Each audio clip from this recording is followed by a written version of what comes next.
A continuación vamos a analizar el ensayo en vacío y cortocircuito. Para ello me indica el problema un transformador monofásico de 10 kVA de potencia de relación 2500-250 voltios.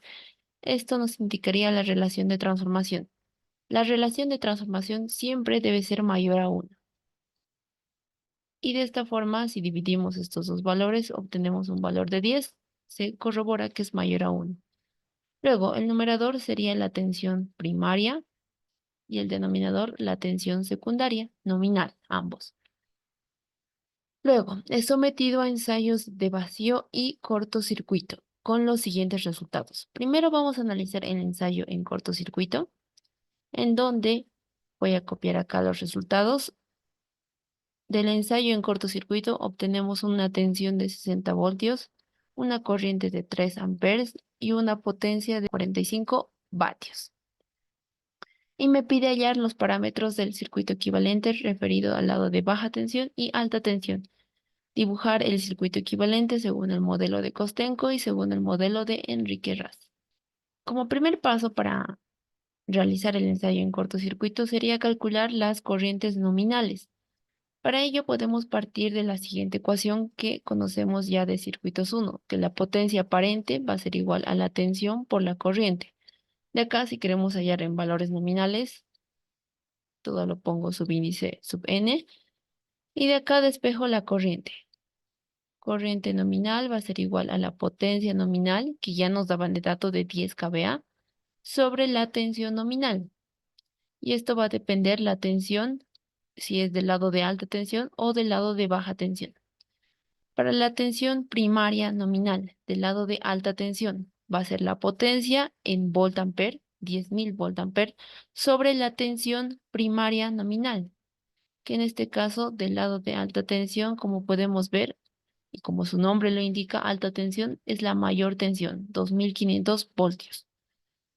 Luego para el secundario sería la misma potencia, 10 kVA o 10.000 voltampere sobre la tensión en baja tensión nominal, 250 voltios. Esto me da como resultado 40 amperes. De acá, el siguiente paso sería la comparación. La corriente de cortocircuito que me daban de dato era de 3 amperes. 3 amperes se acerca más a 4 amperes, por lo tanto, el transformador fue alimentado del lado de alta tensión. Y para poner más claro esta parte, vamos a analizar el ensayo en cortocircuito. Primero, tenemos que definir la tensión de cortocircuito en porcentaje. Esta tensión es igual a la tensión de cortocircuito en voltios sobre la tensión nominal. Esto también podría ser igual a la tensión de cortocircuito, si es que fue alimentado del lado de baja tensión, sobre la tensión nominal secundaria. Como pueden ver acá, ambos tienen subíndice 1 y acá ambos tienen subíndice 2 para que ambos parámetros tengan que ser correctamente comparados. Y esto por 100% para hallar en porcentaje. En cortocircuito podríamos analizar dos casos. Un cortocircuito en servicio y un cortocircuito en ensayo, que es lo que estábamos analizando en el ejercicio. ¿Cuál es la diferencia? En servicio, la tensión de cortocircuito, la tensión con la que estoy alimentando el transformador, va a ser igual a la nominal. Y en este caso, la corriente de cortocircuito va a ser muy grande, de 10 a 20 veces la corriente nominal, ya sea la primaria o secundaria. Y entonces, si pasa más de un segundo, como tenemos corrientes muy grandes, el transformador se calienta y probablemente se destruya. Sin embargo, en el ensayo, la tensión de cortocircuito debe ser mucho menor a la tensión nominal. De esta forma, la tensión con la que alimentamos el transformador es muy pequeña y la tensión de cortocircuito en porcentaje, como habíamos analizado anteriormente, tiene que ser del 5 al 10% de la tensión nominal. Esto según Kostenko. Y según Enrique Raz debe ser menor al 15%. De esta forma nos aseguramos que la corriente de cortocircuito sea muy próxima a la nominal. En algunos casos vamos a obtener que la corriente de cortocircuito es igual a la nominal. Para el primer caso, si es que la corriente de cortocircuito se acerca a la nominal, entonces los datos no son nominales. Porque si bien se acerca la corriente de cortocircuito a la nominal, pero no es igual. Por lo tanto, los datos no son nominales.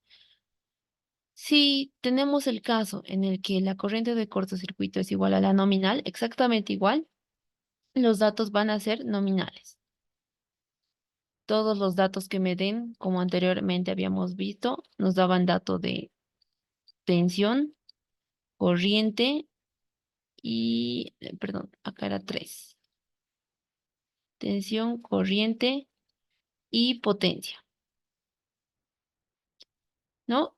Si la corriente de cortocircuito es igual a la nominal, todos estos datos de tensión de cortocircuito y pérdidas de cortocircuito van a ser nominales. Entonces, de acá lo pongo un subíndice n para hacer referencia a que son nominales.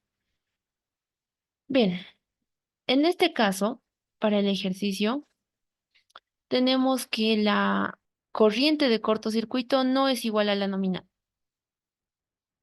¿no? 3 amperes no es igual a 4 amperes. Por lo tanto, los datos no son nominales, como me dice acá. Y hago el siguiente análisis. Además, para determinar de qué lado ha sido alimentado el transformador, podemos hacer el siguiente análisis también, que nos va a corroborar que ha sido alimentado, como habíamos analizado, del lado de alta tensión. En este caso, el transformador no ha sido alimentado por el lado de baja tensión, ya que la tensión de cortocircuito en porcentaje sería igual a la tensión de cortocircuito que hemos analizado, 60, que nos daban de dato, 60 voltios, sobre la tensión nominal secundaria, 250 voltios. Divido esto y lo multiplico por 100 y me da un valor de 32%. Esto ya es mayor al 15% admitible según Enrique Ras. Por lo tanto, esto es inadmisible. Y esta tensión no puede ser alimentada para el ensayo de cortocircuito. Por lo tanto, el transformador ha sido alimentado por el lado de alta tensión y nuevamente calculamos la tensión de cortocircuito, pero esto ahora respecto a la tensión nominal primaria o a la tensión de alta tensión. Y esto sería la tensión de cortocircuito 60 sobre 2500. Por 100% me da 3,2%. Y esto es menor al 15%, por lo tanto, está dentro del límite y es correcto. Y es alimentado el transformador por el lado de alta tensión. Pero a ver, ¿qué significa que fue alimentado por el lado de alta tensión? Vamos a dibujar un esquema. Bien, en el ensayo, por acá vamos a tener un amperímetro, un batímetro, un amperímetro en serie. Por acá estaría el arrollamiento y el otro arrollamiento. Y sabemos, como estamos analizando en cortocircuito, el secundario tiene que cortocircuitarse. Luego la tensión de alimentación sería esta, tensión de cortocircuito. Pero ahora vamos a analizar de dónde ha sido alimentado. Como habíamos visto, el transformador fue alimentado del lado de alta tensión. Acá me falta un voltímetro en paralelo. Listo, como ha sido alimentado del lado de alta tensión, por este lado lo estoy alimentando al transformador. Entonces, esta parte, este arrollamiento sería el lado de alta tensión y este el lado de baja tensión, porque por aquí lo estoy alimentando. Por lo tanto, esta tensión de cortocircuito va a ser la primaria, U1 de cortocircuito. Luego la corriente de cortocircuito va a estar por acá y la corriente de cortocircuito secundaria va a estar por acá, todas de cortocircuito. Y por acá también sabemos que va a estar enlazada por un flujo principal, que este va a ser el phi de cortocircuito. Y de acá podemos ver todos estos datos que me están midiendo los instrumentos. Me está midiendo el instrumento de una corriente de 3 amperes, un voltaje de 60 voltios y una potencia de 45 vatios. Listo. Ahora, pero como esta tensión a la que le estoy alimentando el transformador es muy pequeña, habíamos visto que en porcentaje es del 3,2% respecto al lado de alta tensión, ¿no? Entonces, este flujo principal va a ser muy pequeño, flujo muy pequeño, prácticamente cero o despreciable. Y por lo tanto, la corriente de excitación va a ser igual muy pequeña. Por lo tanto, la podemos despreciar. En consecuencia, tendríamos el siguiente circuito equivalente, que lo podemos ver en los apuntes del ingeniero. Como dice acá, la tensión de cortocircuito es de 5 a 10% de la tensión nominal. Entonces, la fuerza magnetomotriz es muy pequeña y la corriente de cortocircuito va a ser prácticamente cero.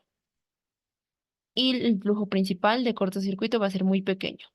Por lo tanto, de la ecuación de corrientes, que me dice lo siguiente, esto es referido al lado de alta tensión. De acá, como esto es prácticamente aproximadamente igual a cero, tenemos la siguiente ecuación. De acá, la ecuación de la FEM secundaria la podemos escribir de la siguiente forma. La FEM secundaria referida va a ser igual a la corriente secundaria referida por la impedancia secundaria referida. Y acá me faltaba más la tensión secundaria referida. Pero como esto es ya cero, ya que está en cortocircuito, me quedaría esta ecuación. Esto es igual a la FEM primaria, sin referir. Y de acá hago o reemplazo todas las ecuaciones que he obtenido.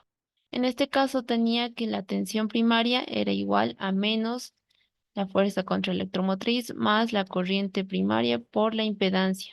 Esto referido al lado de alta tensión, ¿no? Y de acá tenemos que la E1 es igual a I2' por Z2', ¿no? Y eso es lo que reemplazo acá.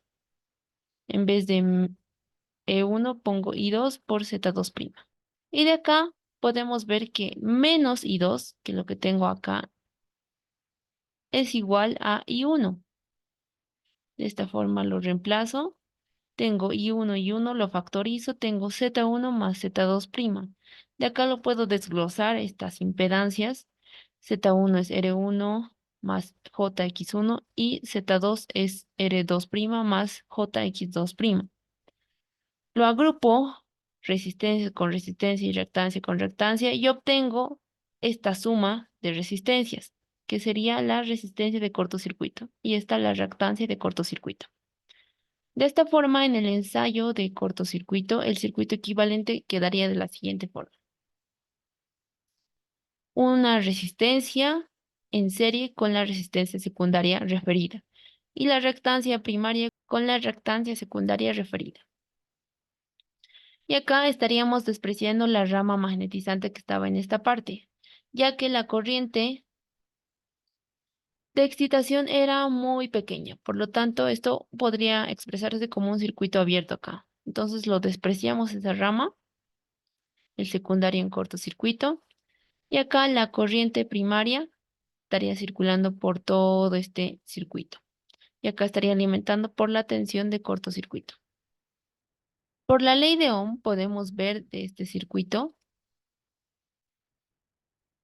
que la tensión de cortocircuito va a ser igual a esta corriente que está circulando por la impedancia de cortocircuito. Esta impedancia de cortocircuito sería simplemente Z1 más Z2'. Todo esto, todo este circuito lo estoy analizando referido al lado de alta tensión, por si acaso. Bien, de acá podemos despejar un parámetro, que es la impedancia de cortocircuito. Impedancia de cortocircuito va a ser igual a la tensión de cortocircuito sobre la corriente que está circulando por el circuito. Esto va a depender si es que el circuito lo estoy alimentando del lado de alta tensión o baja tensión. Además, estos parámetros siempre se lo calculan con los datos nominales, es decir, con la tensión de cortocircuito nominal y una corriente nominal. Ahora, analizando ambos casos, primero vamos a analizar referido al lado de alta tensión. La tensión de cortocircuito tendría un subíndice 1 y la corriente lo propio, 1. Si quiero analizar respecto al lado de baja tensión, la impedancia de cortocircuito sería igual a la tensión de cortocircuito nominal referido al lado de baja tensión, por eso el subíndice 2, y la corriente del lado de baja tensión nominal. Y listo, esas serían las dos ecuaciones que podríamos analizar primero, pero definiendo de qué lado ha sido alimentado el transformador. Para el ejercicio, como habíamos visto, ha sido alimentado del lado de alta tensión. Por lo tanto, lo que quedaría, las ecuaciones que tendría que analizar serían las siguientes. Acá un recordatorio de que el transformador, como la tensión a la que le estoy aplicando al transformador es muy pequeña, mucho menor a la nominal, el transformador opera en esta región lineal. No va a llegar a la saturación porque no le estoy aplicando un alto voltaje. Por lo tanto, los parámetros de la resistencia e impedancia de cortocircuito y también la reactancia van a ser constantes en toda esta región. De esta forma podemos realizar la siguiente relación. Primero, las pérdidas nominales. Sabemos que las pérdidas por efecto Joule son iguales a la corriente al cuadrado por la resistencia. ¿No? En este caso, este subíndice N hace referencia a que son nominales, por lo tanto tengo que trabajar con la corriente nominal igual y la resistencia de cortocircuito. Ahora, las pérdidas de cortocircuito en general van a ser iguales a la corriente de cortocircuito que me dan de dato en los ensayos al cuadrado por la resistencia de cortocircuito. Como pueden ver, esta resistencia no le he cambiado de subíndice porque ambas son iguales, ya que están operando en esta región.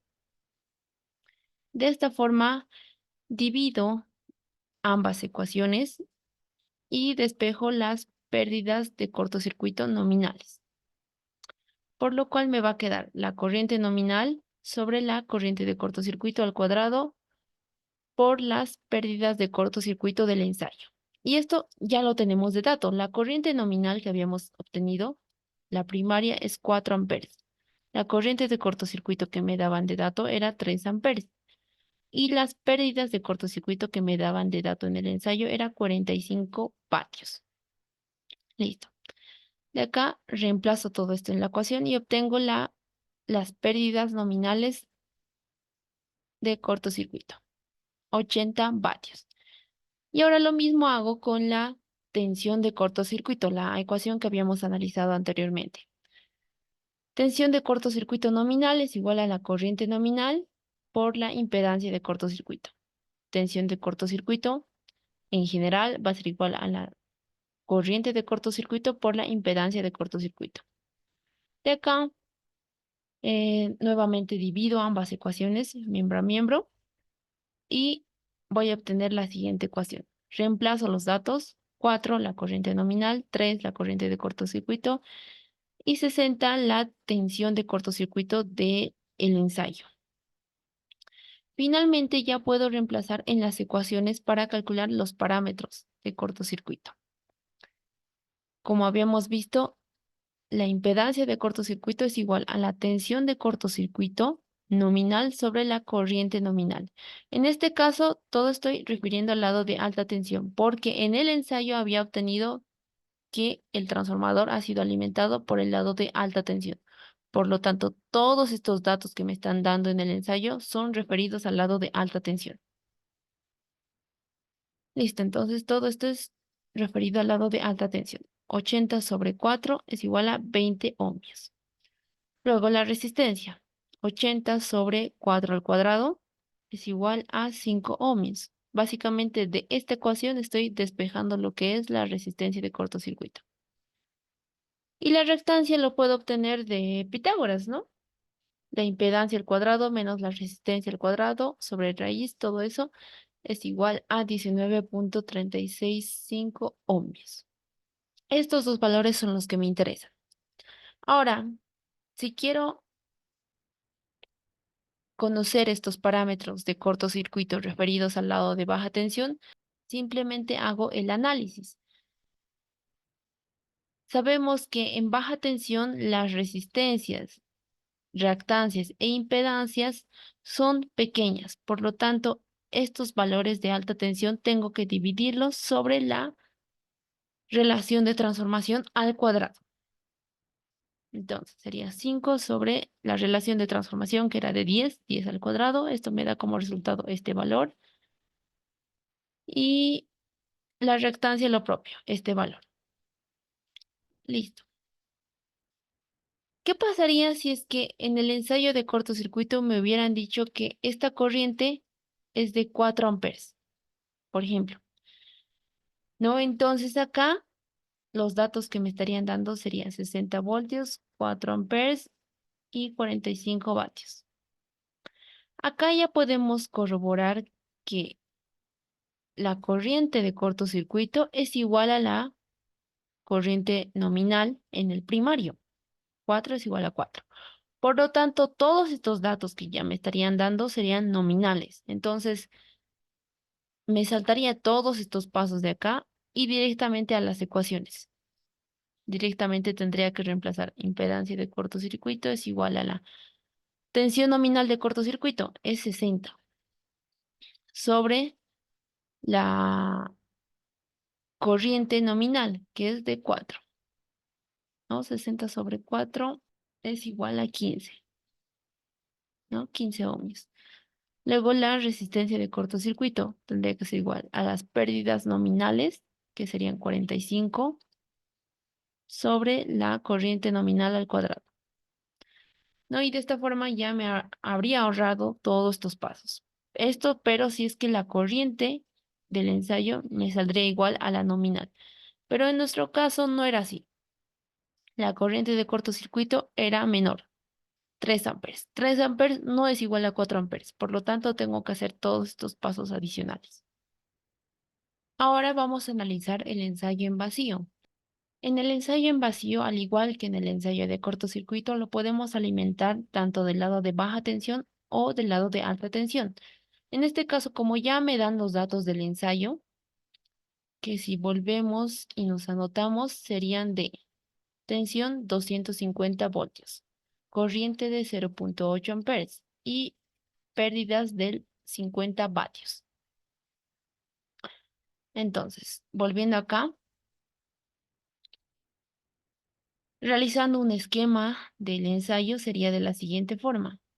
Tendría por acá un amperímetro, un batímetro y el arrollamiento por el que estoy alimentando al transformador. Y acá sería el secundario. En este caso, como estoy analizando el ensayo en vacío, el secundario va a estar abierto. Luego por acá estaría el batímetro, el amperímetro conectado en serie y el voltímetro en paralelo,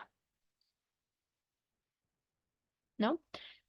Y esta sería la tensión en vacío por la que le estoy alimentando. Ahora, esto puedo alimentarlo ya sea respecto al lado de baja tensión o puedo alimentarlo el lado de alta tensión. Y esto lo vamos a analizar respecto a los datos. La tensión que me daban de dato, esta es la tensión en vacío, U0, es igual a la tensión nominal secundaria, U2N, que es 250 voltios. Por lo tanto, el transformador fue alimentado del lado de baja tensión y así simplemente se analiza. Entonces, acá estoy alimentando del lado de baja tensión y este otro arrollamiento va a ser el lado de alta tensión. Por lo tanto, todos estos datos que me están dando de corriente, de excitación y pérdidas en vacío van a ser respecto al lado de baja tensión. Ahora, para hallar los parámetros de la rama magnetizante debemos conocer el circuito. Para ello, vamos a volver acá Y como nos indican en esta parte, en el ensayo en vacío, tenemos el siguiente esquema. Acá habría que completarlo con la resistencia y reactancia, ¿no? Del secundario. Esto sería R2 y X2. Esto prima. Esto referido, todo estamos refiriendo al lado de alta tensión. Pero a ver, en este caso referiríamos al lado de baja tensión, porque en nuestro caso estamos analizando respecto al lado de baja tensión, ¿no? Entonces acá sería prima, prima, prima y prima. Listo. De acá, la corriente secundaria I2 sería igual a cero porque el circuito secundario está abierto. Y es por ello que en este esquema no estaba dibujado todo esto. Porque como está abierto, todo esto lo puedo despreciar ya que no va a fluir corriente por esa resistencia y reactancia. Lo cual se simplificaría en esta parte. Ahora, de la ecuación de corrientes, la corriente primaria referida va a ser igual a menos la corriente secundaria más la corriente de excitación. En este caso, como la corriente en el secundario es cero, me quedaría que la corriente primaria referida va a ser igual a la corriente de excitación.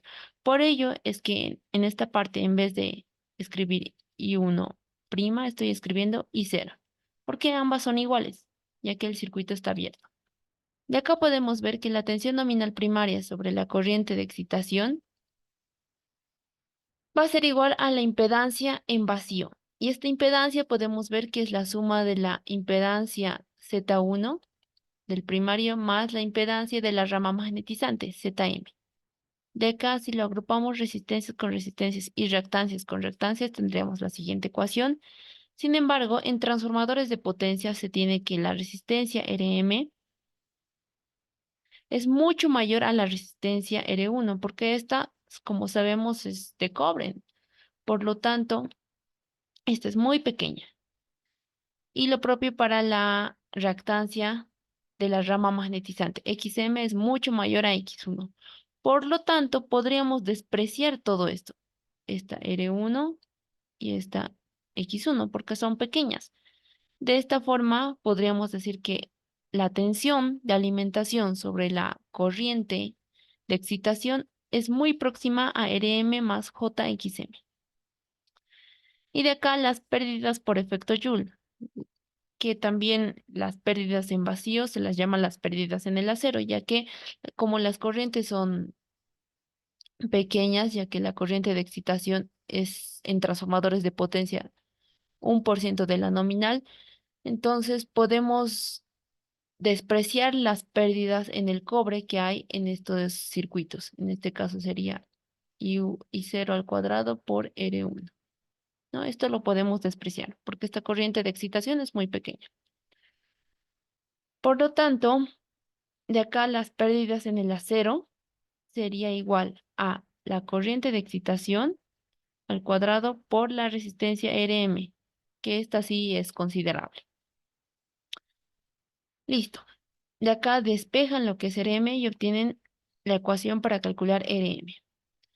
Luego, para calcular la impedancia, Zm. Zm lo vamos a calcular de esta ecuación de acá.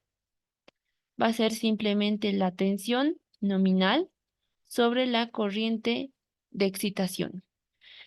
Y en este caso siempre va a ser la nominal, porque en el ensayo en vacío siempre se va a cumplir que la tensión en vacío va a ser igual a alguna tensión nominal, ya sea la tensión nominal del primario o la tensión nominal del secundario. Siempre se va a cumplir esto. Entonces, utilizamos esta ecuación y esta ecuación para calcular los parámetros. Bien, volvemos al ejercicio y eso es lo que tenemos acá. Como el transformador ha sido alimentado del lado de baja tensión, tengo en el numerador U2N, la tensión nominal secundaria, sobre la corriente en vacío, que como habíamos visto era 0.8. Acá está, 0.8. Hago la división y obtengo la impedancia de la rama magnetizante, 312.5 ohmios. Luego aplico la ecuación de las pérdidas por efecto Joule, que serían las pérdidas en vacío nominales, 50, que ya me dan en el ensayo sobre la corriente de excitación, 0.8, y obtengo este valor.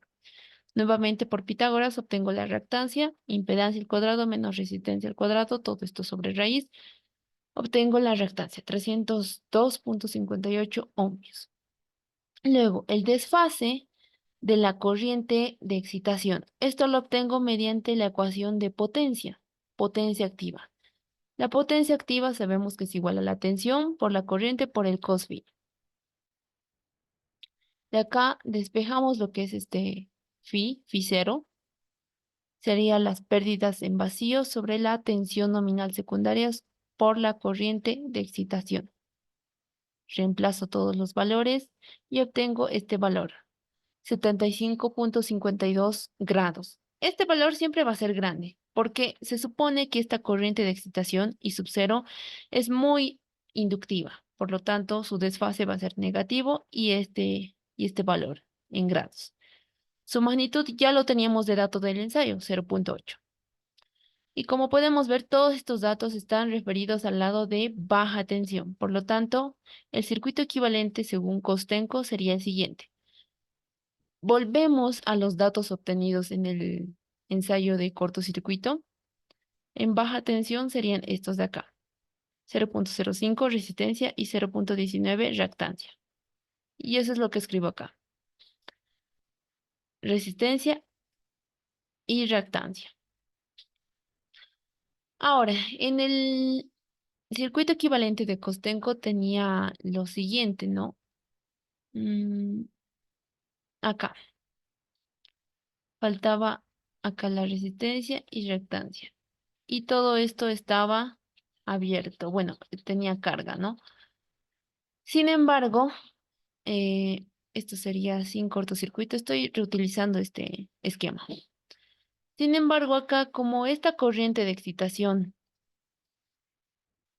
I sub 0 es muy pequeña, en transformadores de potencia es aproximadamente 1% de la corriente nominal, esta rama magnetizante lo voy a trasladar acá adelante. Y no va a afectar en mucho, no va a haber muchos errores porque esta corriente es muy pequeña nuevamente. ¿Para qué hago esto? Para que tenga acá en serie esta R1 y esta R2'. Y sabemos que esta suma es la resistencia de cortocircuito. Entonces, por ello es que estoy trasladando la rama magnetizante adelante, como está en este esquema. De esta forma acá tengo la resistencia de cortocircuito y reactancia de cortocircuito. Luego RM lo he obtenido acá, 78 ohmios, que acá está, bueno, lo tengo que corregir acá. Acá sería 78 ohmios y acá XM sería 302. Bien. Luego, referido al lado de alta tensión. En alta tensión ya tengo la resistencia y reactancia. Solo me falta calcular la rama magnetizante referido al lado de alta tensión. Sabemos que en alta tensión las resistencias y reactancias son grandes, por lo tanto lo multiplico por la relación de transformación al cuadrado. Los valores obtenidos, 78 y 302.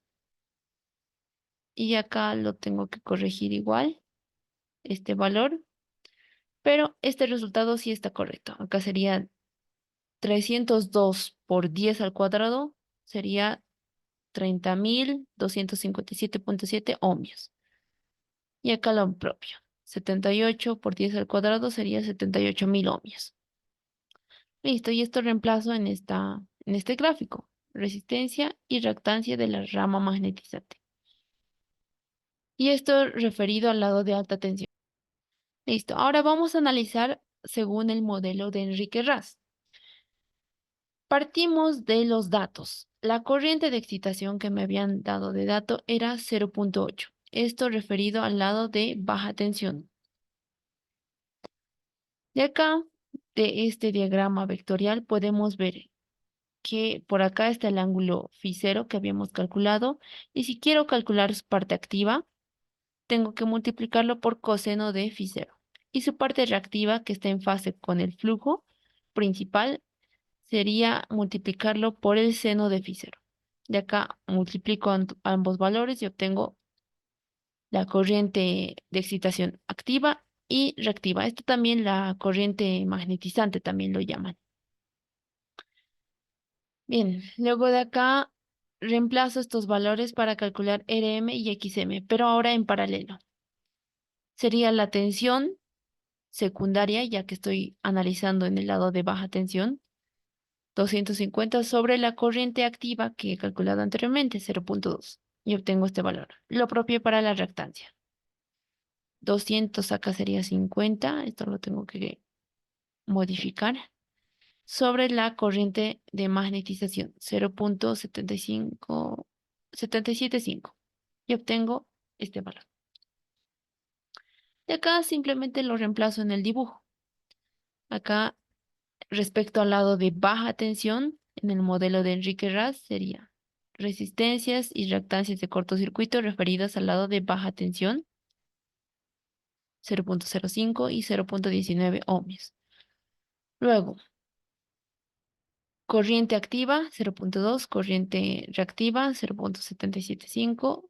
La corriente que está circulando por esta rama todavía no se está separando, sería la corriente que ha obtenido anteriormente, con su desfase. Esta de acá, no, esta de acá, referida al lado de baja tensión. Luego ya se está separando parte activa, parte reactiva. Y acá tendría la resistencia y reactancia en paralelo. Y lo propio hago para el lado de alta tensión. En este caso habrían dos formas de calcular, por así decirlo. Primero, podría directamente referirle a los datos anteriormente calculados, es decir, 0,2 en el lado de alta tensión las corrientes son pequeñas, por lo tanto lo divido entre la relación de transformación. 0,2 sobre 10 va a ser 0,02. O también podría aplicar estas ecuaciones de acá, pero con la corriente de excitación ya referida al lado de alta tensión, es decir, 0,08.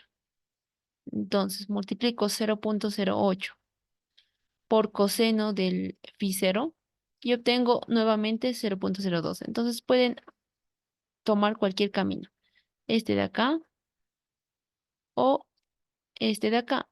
Yo les recomendaría este de acá porque es más sencillo, ¿no? Solo es una división. Y lo propio para la corriente de magnetización. Luego, las resistencias y reactancias de la rama magnetizante referidas al lado de alta tensión simplemente sería la resistencia del lado de baja tensión por la relación de transformación al cuadrado, porque en alta tensión resistencias y reactancias son grandes.